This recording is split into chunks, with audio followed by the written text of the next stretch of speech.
Saudara, terkait dugaan pungli yang dilakukan salah seorang oknum PNS di jajaran Dinas Pendidikan Kabupaten Aceh Timur, Kepala Bagian Dikmen Saiful Bahri membantah keras atas dugaan tersebut.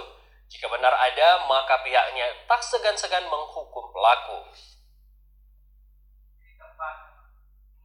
Kepala Bagian Dikmen yang menaungi SMA dan SMK di Dinas Pendidikan Aceh Timur, Saiful Bahri, mengatakan bahwa pihaknya akan mengambil tindakan tegas terhadap oknum bawahannya yang melakukan pungli jika bisa dibuktikan secara hukum.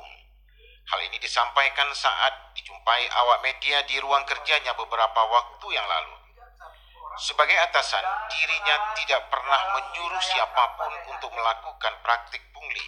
Jikapun benar adanya, itu ulah oknum, dan jika ada bukti silakan laporkan ke pihak yang berwajib.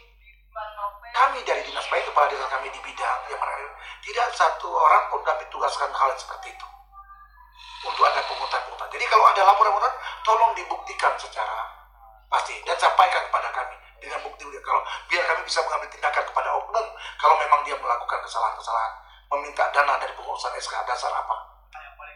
Ia juga mengatakan bahwa apabila memang bisa dibuktikan secara hukum bahwa ada oknum yang melakukan pungli terhadap para guru, pihaknya sebagai pimpinan juga akan mengambil tindakan dan mencabut kepercayaan kepada si pelaku.